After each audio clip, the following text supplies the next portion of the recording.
누가복음 22장 24절로 34절까지 저와 여러분들이 한 절씩 교독하겠습니다. 누가복음 22장 24절입니다. 또 그들 사이에 그중 누가 크냐 하는 다툼이 난지라.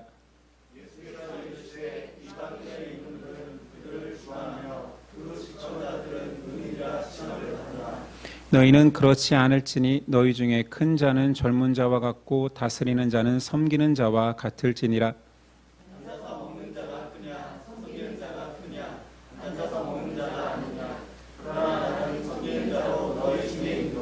너희는 나의 모든 시험 중에 항상 나와 함께한 자들인즉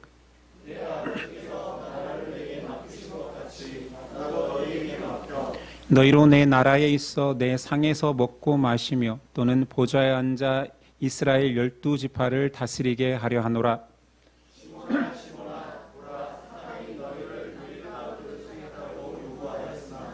그러나 내가 너를 위하여 내 믿음이 떨어지지 않기를 기도하였노니 너는 돌이킨 후에 내 형제를 굳게 하라.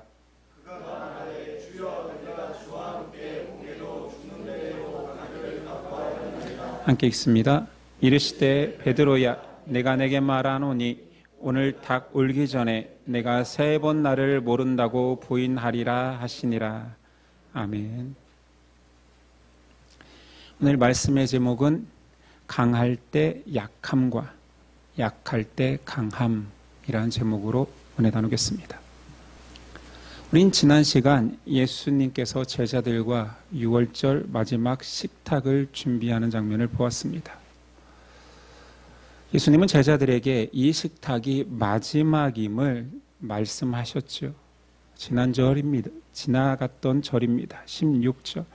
이 6월절이 하나님 나라에서 이루기까지 다시 먹지 아니하리라 하시고 제자 중에 예수님을 배신할 자가 있음도 말씀하셨습니다. 21절 보라 나를 파는 자의 손이 나와 함께 상 위에 있도다. 자, 이런 위기의 순간에 예수님께서 말씀하시는데 그 바로 다음 절이 제자들 간에 높은 자리를 놓고 다투는 장면, 서열 논쟁이 일어납니다.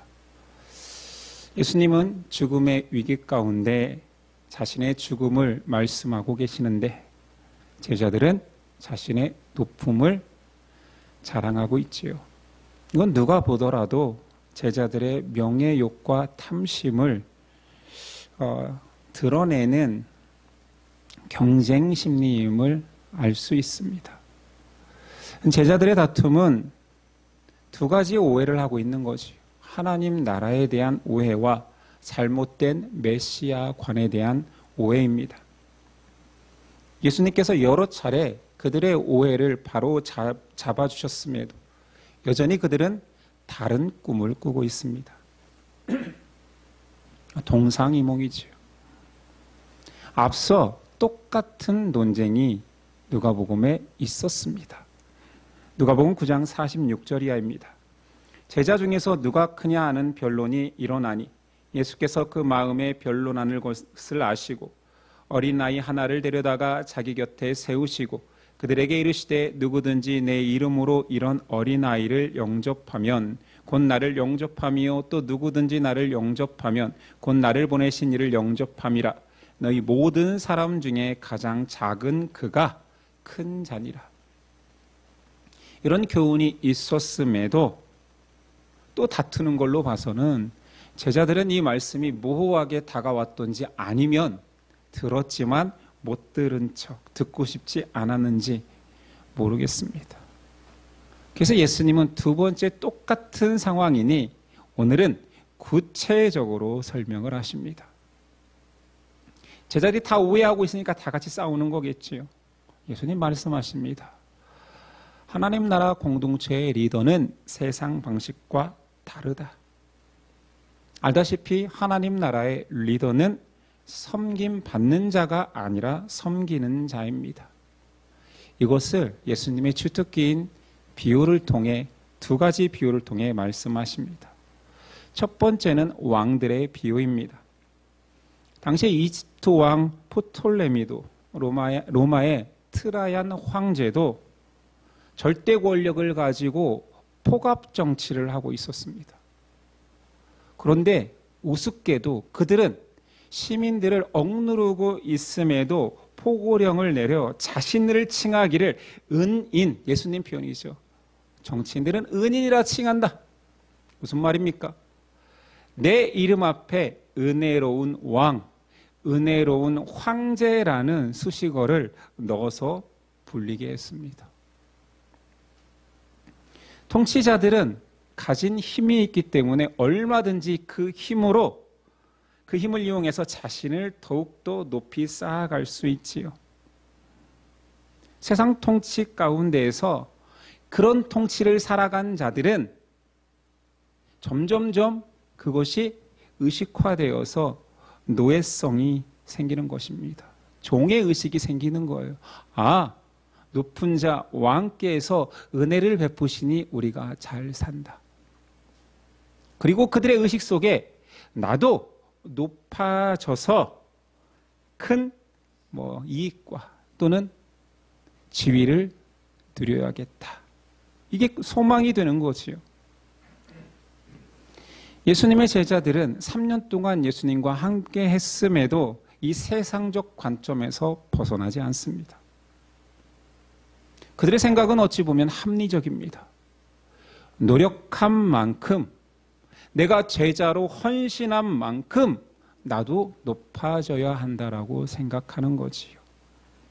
이에 예수님 26절, 너희는 그렇지 않을지니 단정 지으십니다.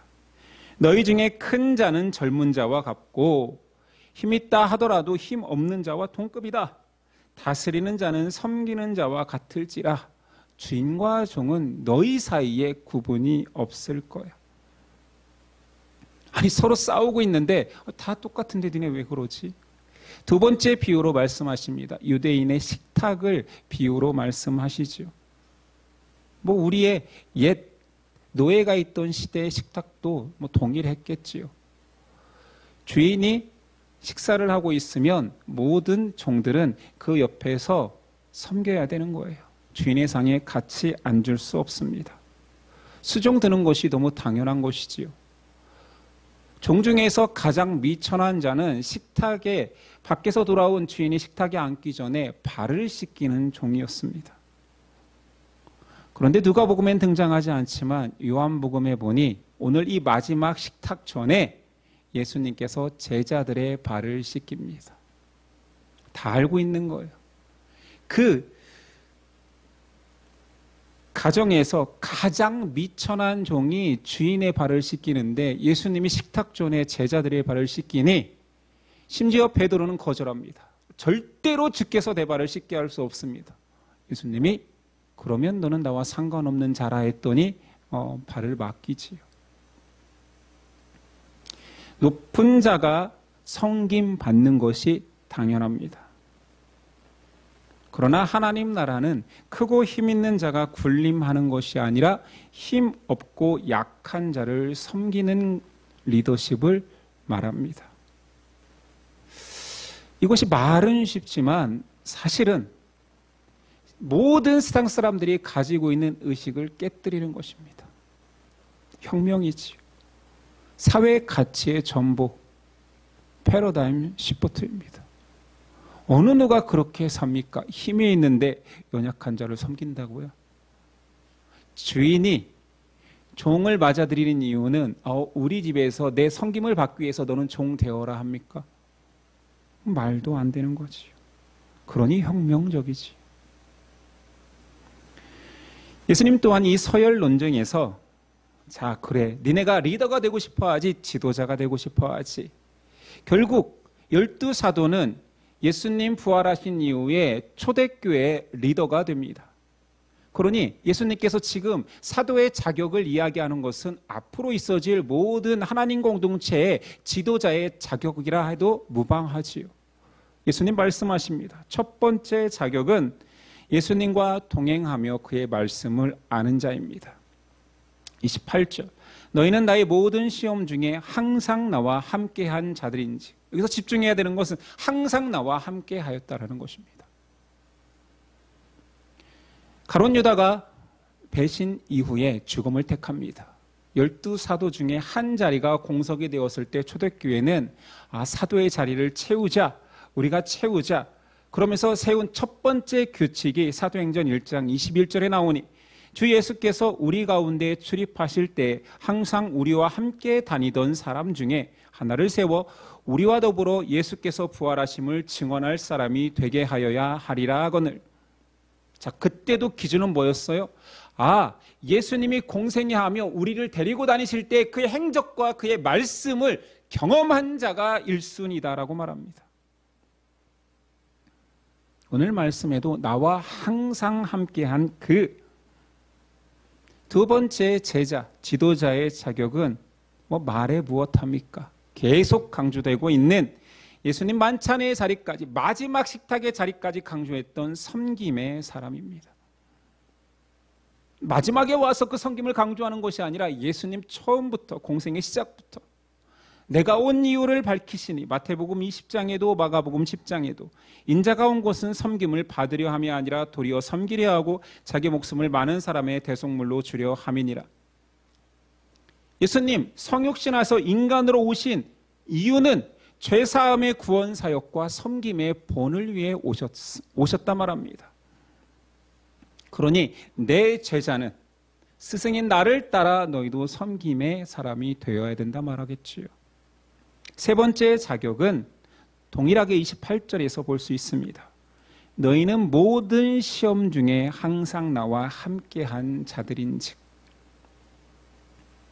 주님의 고난을 감당할 준비가 된 사람입니다. 하나님 나라의 리더는 섬기는 것도 힘든데 주와 함께 고난을 당해야 된대요. 물론 예수님이 인류사 어느 누구도 질 수 없던 크고 무거운 십자가를 본인이 지셨고, 나의 제자들은 자기 십자가, 수월한 너의 십자가를 끝까지 지라 말씀하십니다. 당장 내일이면 예수님이 잡혀가고 죽임을 당할 텐데 제자들은 자리 다툼을 하고 있습니다. 제가 예수님이었으면 6월적 식탁이 웬 말입니까? 자, 다 엎드려. 대가리 박아. 어디서 강목 하나 구해 왔겠지요. 제가 그렇다는 것입니다. 그런데 예수님 그 마지막 자리에서 예수님은 호통치지 못하는 분이 아니에요. 앞서 제자들을 얼마나 많이 혼냈습니까? 그런데 그 마지막 자리에서는 호통치기보다는 격려하십니다. 너희가 앞으로 나보다 더한 일도 할 수 있어. 왜냐하면 너희는 내 제자거든. 제자는 스승이 한 것을 제자도 해야 그게 스승과 제자의 관계이다. 너희도 할 수 있다. 이런 저는 격려로 보입니다. 그런데 과연 이런 격려가 있다고 해서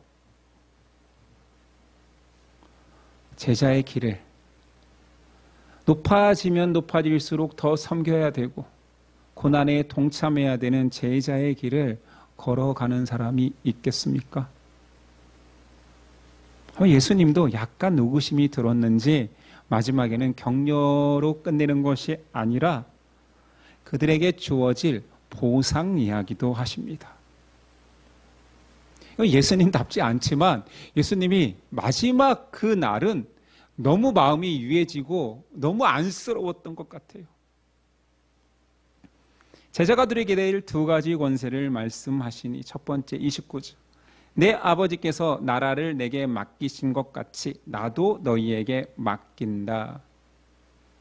나라를 맡긴대요. 이 나라라는 원어 바실레이아는 지형적인 땅을 의미하기도 하지만 통치권을 말하기도 합니다. 그러니까 하나님께서 예수님께 이 땅에 통치권을 맡겼는데 예수님께서 그 통치권을 제자들에게 위임한다 말합니다.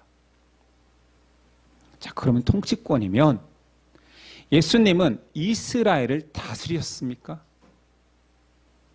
불의한 정치 세력을 몰아내셨습니까? 이스라엘을 점령했던 로마의 세력들을 몰아내셨습니까? 통치권이면. 아니요. 아무것도 하지 않았습니다. 그건 무슨 통치입니까?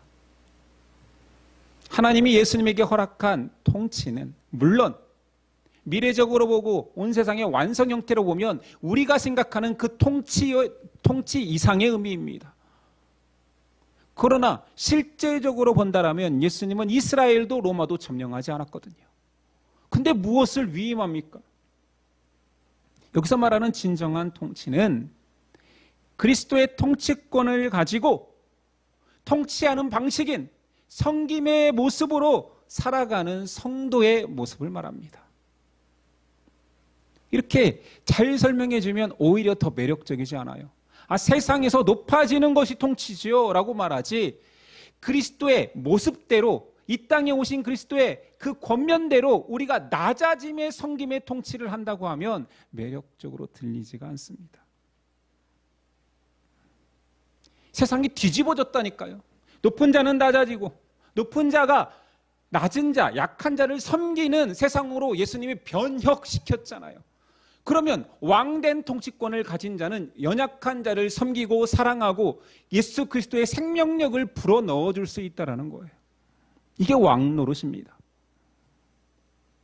세상을 섬기는 자들의 왕의 섬김이지. 근데 이게 세속적 가치에 물든 사람한테는 왕의 일, 예수 그리스도께서 위임한 이 통치권은 세상에 나가 그리스도를 전하며 섬기는 것이다 라고 말하면 와닿지가 않는 거예요. 복음을 이상하게 왜곡해 놔서. 세상 섬김이 더 와닿지요. 힘 있는 자가, 가진 자가 없는 자들, 낮은 자들의 섬김을 받는 것이 더 쉽습니다. 이해하기 쉽습니다.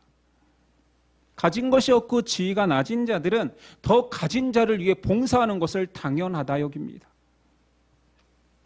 세상이 그리스도로 인하여서 영적으로 완전히 변혁되었다는 사실을 크리스찬조차 인정하지 않습니다. 변혁된 세상에서 높은 자는 작은 자, 낮은 자를 섬겨야 합니다. 근데 이게 예수님이 말하는 권세라니, 이 권세가 매력적이지 않은 거예요. 권세가 맞긴 맞습니까? 라고 묻습니다. 맞습니다. 예수님은 한결같이 그것이 권세라 말합니다. 너희가 잘 못하니 내가 그 권세를 얼마나 잘 누리는지 섬김의 본을 보여줄게. 그리고 그 섬김의 모든 본을 보이셨습니다. 그러니까 왕된 자들의 미덕은 섬김입니다. 섬김이 없는 자는 여전히 종인 거예요. 왕이 아닌 것입니다. 이 섬김의 미덕을 정말로 가치 있게 하는 것은 하나님께서 아신다라는 거예요. 나 혼자 좋은 일하고 도덕적으로 산다고 해서 그것이 인정받는 것이 아니라 주께서 아신다. 그래서 진정한 가치가 되는 것이지요. 두 번째, 예수님께서 앞으로 제자가 되고 리더가 됐을 때, 지도자가 됐을 때 내가 줄 특권 두 번째는 30절입니다. 너희로 내 나라에 있어 내 상에서 먹고 마시며 또는 보좌에 앉아 이스라엘의 12지파를 다스리게 하려 하노라. 지도자의 특권은 하나님 나라를 약속한다라는 것입니다. 이게 믿는 자는 다 약속하지 않습니까? 좀 다른 건 뭐냐면 이 확신이 커지기 때문에 그 나라를 전할 수 있는 사람이 되는 거지. 이 확신이 적은 자가 결코 예수님을 자랑하거나 복음을 자랑할 수 없습니다. 그리고 그 뒤에 나오는 말이 오해받기 쉬운데 이스라엘의 12지파를 다스린다.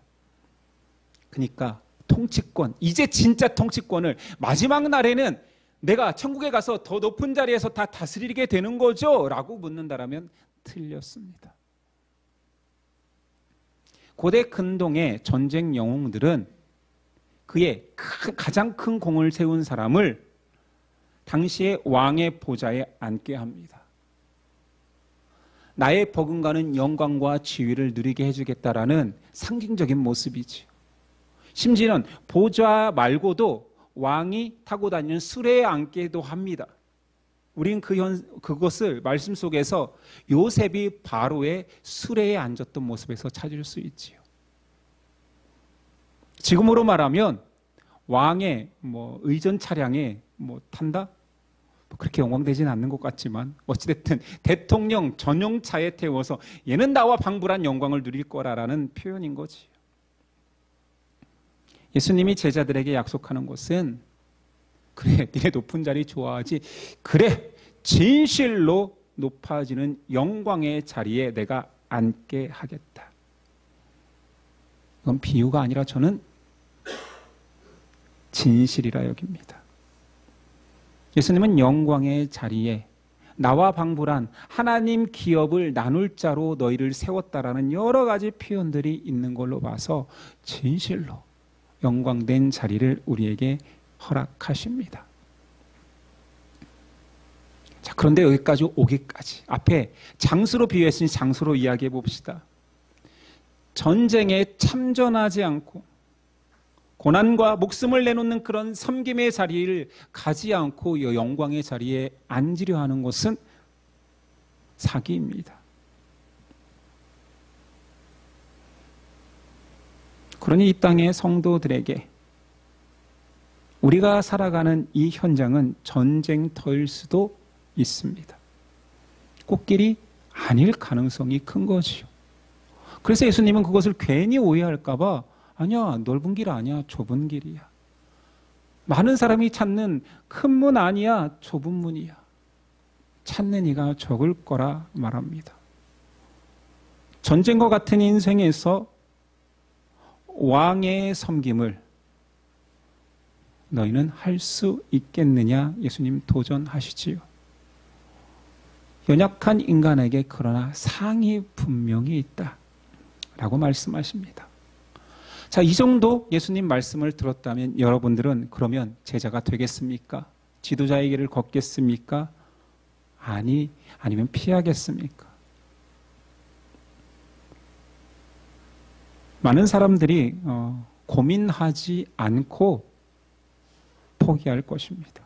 왜냐하면 아무리 말해도 매력적으로 다가오는 것들이 별로 없거든요. 죄송합니다. 제가 잘 묘사를 못했을 수도 있습니다. 그러니 다음 내용, 베드로조차 예수님을 부인하는 내용은 이 상황에서 너무 절묘합니다. 누가가 베드로를 심하게 까기로 작정하지 않는 한 여기다 배치해 놓을까? 예수님이 체포당하고 신문당하기 직전 한 사람은 배반하고 제자의 자격을 이야기하는 이 자리에 그 바로 다음에 베드로가 그 길을 포기했다니까요. 누가는 제자들에게 이 말을 하는 것 같아요. 써놓지는 않았지만 야, 니네가 지금 자리 다툼 할 때야? 누가 제자의 대열에서 낙오될지를 염려해야 되는 거 아니야? 심지어 수제자 베드로가 지금 부인한다니까.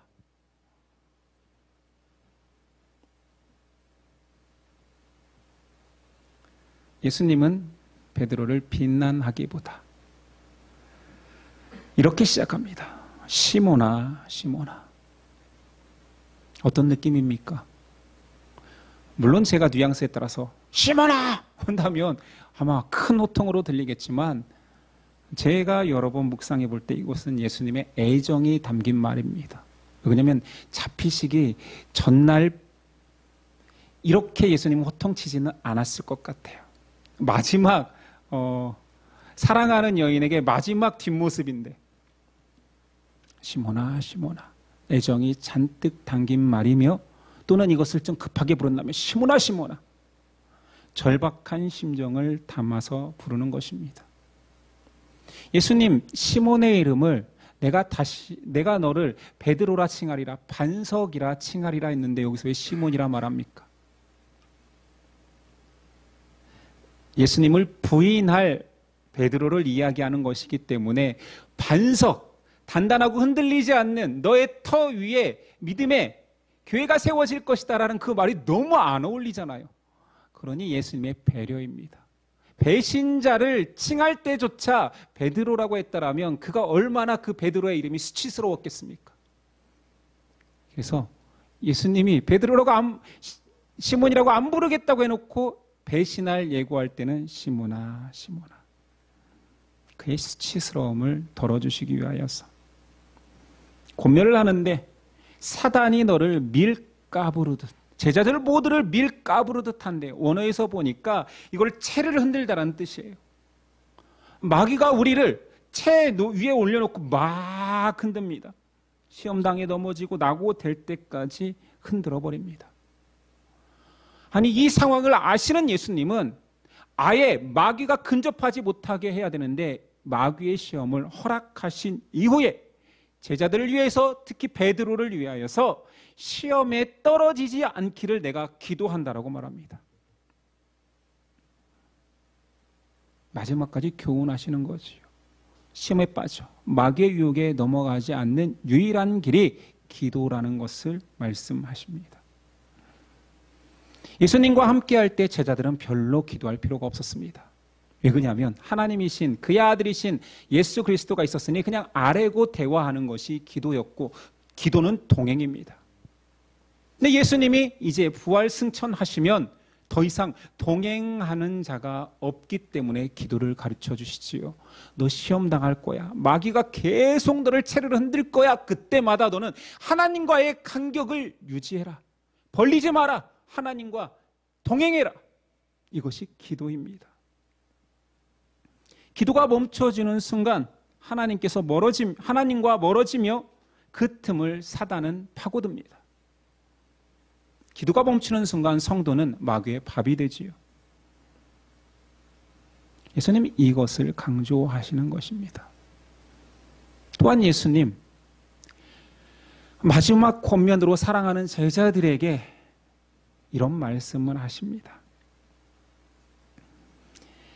너희는 강할 때 약해진다. 사람이 가장 위험한 순간이 스스로 일어섰다라고 과신할 때입니다. 오늘 말씀에서는 어떻게 등장하느냐? 베드로의 당당한 고백으로 등장합니다. 33절. 그가 말하되 주여 내가 주와 함께 오게도 죽는 데에도 가기를 각오하였나이다.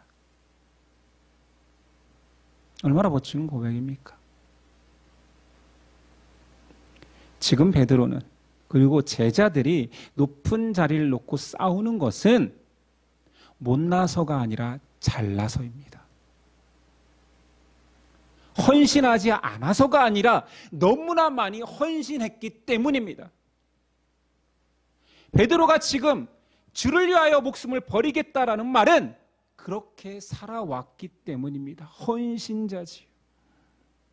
예수님이 왕이 되실 때에 나도 응당 이 정도의 헌신을 했으니 예수님의 좌우편에 앉아서 이 나라를 통치할 거라는 강한 확신이 있었습니다. 스스로 강하다 하기에 내가 목숨까지도 예수님께 바칠 수 있다 말하고 있습니다. 이때가 성도에게 가장 약할 때입니다. 가장 위험할 때입니다. 한국교회가 굉장히 스스로 강합니다.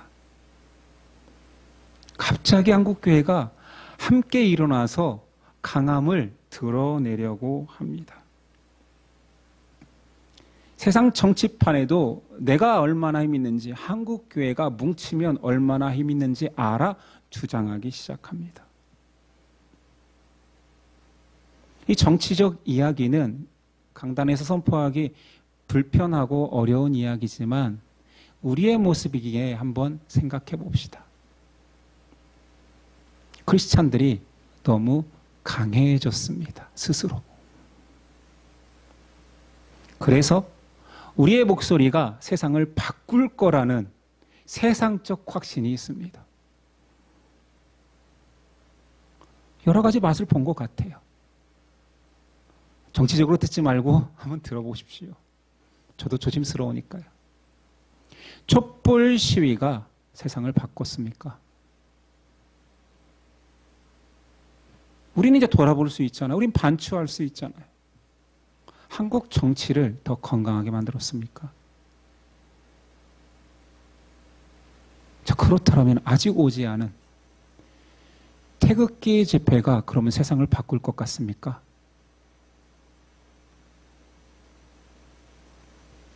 한국 사람들은 그 집회를 통해 자부심 두 가지가 생겼으니 우리는 질서 있고 아름다운 시위 문화를 가졌어.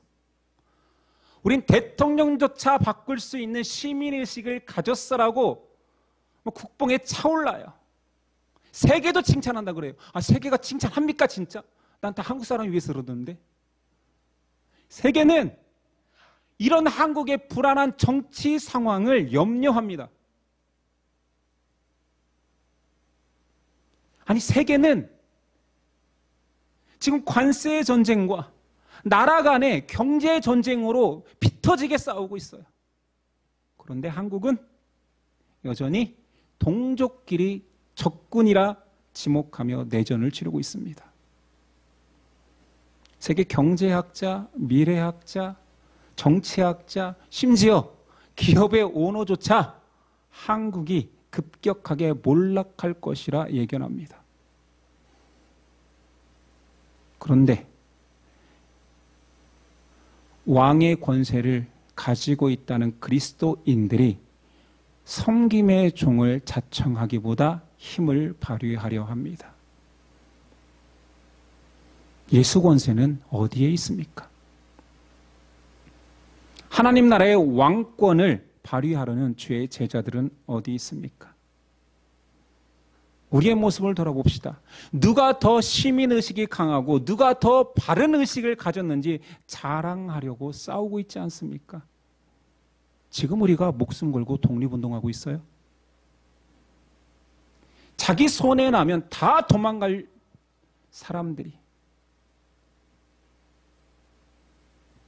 저를 포함해서 우리 정치에 너무 선동당하지 맙시다. 죽음을 목전에 든 예수님 앞에서 제자들이 한 행동이 우리의 모습과 뭐가 다릅니까?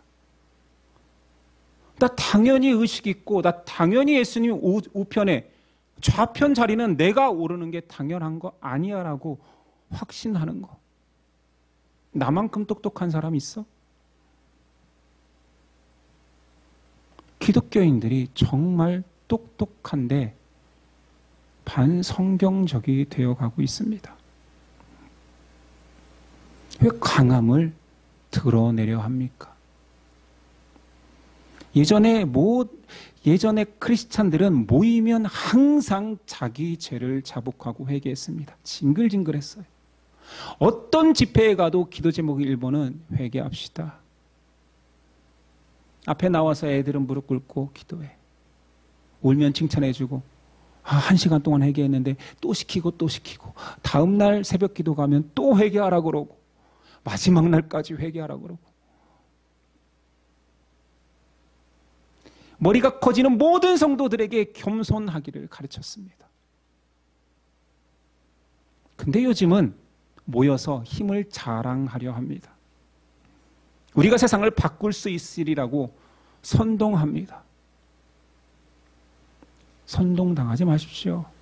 그는 왕의 권한, 진정한 하나님 나라의 권세를 누리는 것이 아닙니다. 성도는 강할 때 약해집니다. 겸손을 버린 정의는 교만을 낳습니다. 교만한 정의는 폭력을 낳습니다. 예수님 마지막 유언과 같은 이 말씀 속에 주의 백성은 약할 때 강해진다 말씀하십니다. 예수님은 베드로의 약함을 아시는 거예요. 너 그렇게 고백하는데 너 나 배신할 거야 라고 손가락질하는 것이 아니라 시몬아 내가 너의 약함을 안다.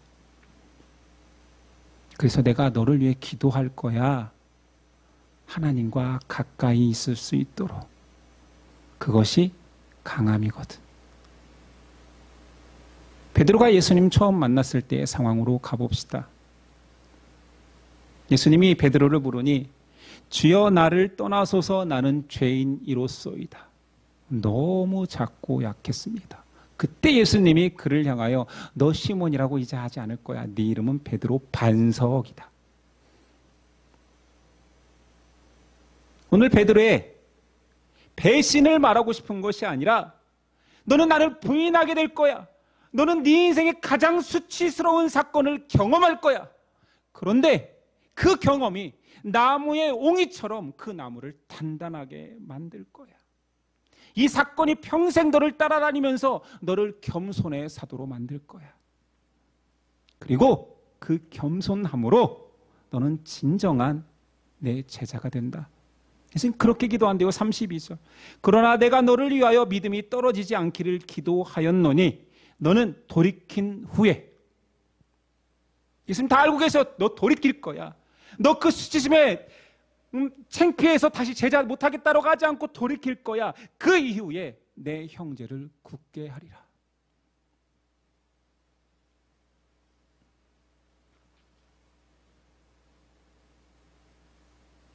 우리 성령으로 시작하여 육체로 마치지 맙시다. 이 표현은 성경적 표현입니다. 갈라디아 교회를 향한 바울의 서신에 성령으로 시작하여 육체로 마치지 말라.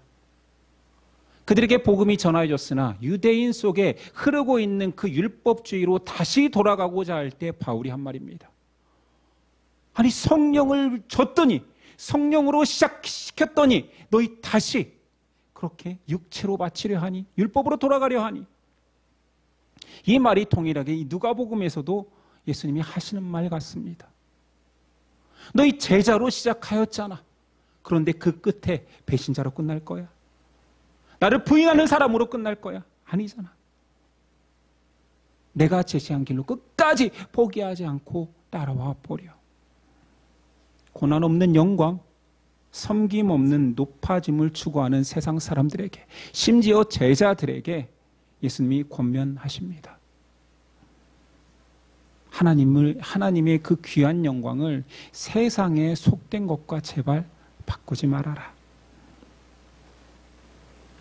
네가 강해질 때, 네가 가장 위험할 때야 너는 약해져야 된다, 겸손해야 된다, 낮아져야 된다. 그때가 너가 가장 하나님을 의지하고 강할 때다라고 권면하십니다. 우리의 위기는 축복 속에서 등장할 것입니다.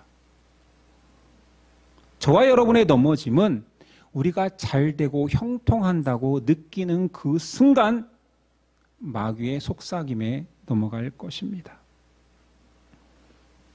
스스로 섰다라고 교만한 그때에 마귀는 우리에게 찾아올 것입니다. 제자들은 예루살렘 입성 이제 드디어 내 스승이 왕이 된다고 했을 때 다 흩어져 버렸습니다. 여러분, 강하다 여길 때 힘을 빼십시오. 성도가 어떻게 강하다 느껴지는지 아십니까? 손가락을 들어 저 사람은 왜 저렇게 신앙생활할까라고 말할 때가 내가 강할 때입니다. 이때 힘을 빼야 돼요. 이때 그 사람을 위해 잠잠히 기도해 주면 됩니다.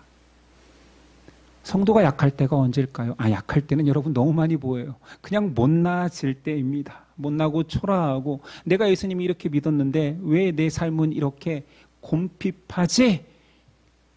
이때가 작아질 때인데 괜찮습니다. 이때는 예수님이 말씀하시는 거죠. 내가 하나님과 함께 하도록 기도하고 있으니 회복될 거야. 너도 기도해라. 왕의 의무를 다하라. 아니 작아지고 작아져서 격려해져서 들어 올려야 되는데 아니다 괜찮다 그 자리에서 섬겨라. 이것이 왕의 특권, 주님이 주신 제자의 특권입니다. 왕의 권세를 누리는 거 우리는 지배하려고 했는데 예수님은 전복시켜서 왕의 권세는 섬기는 거라 말씀하십니다. 마지막 권면을 합니다. 제자로 시작하여 세상 가치로 마치지 맙시다. 예수조와 교회 다니기 시작했다가 복받는 것으로 인생을 마감하는 비참함을 경험하지 맙시다. 주께서 오시는 날 천군 천사가 나팔 부는 그때에 주의 영광 속에서 우리는 주의 보좌를 앉는 자가 될 것입니다. 기도하겠습니다.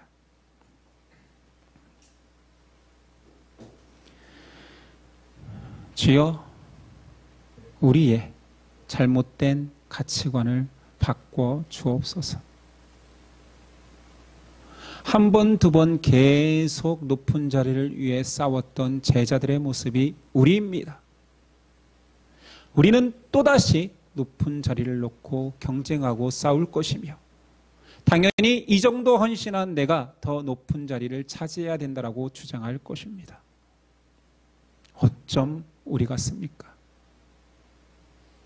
왕의 권세를 누리는 것이 섬김의 왕으로 오신 예수 그리스도를 닮아가는 것일진데 섬김이 권세라는 것을 망각한 채 높아질수록 섬김 받으려 하는 우리, 그리고 우리가 모인 한국교회,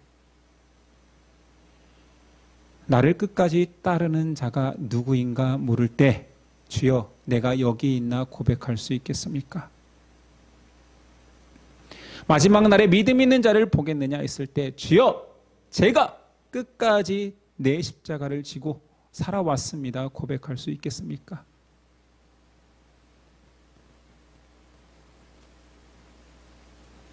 진정코 우리가 천국 백성이라고 고백할 수 있겠습니까? 나의 확신이 중요한 것이 아니오라.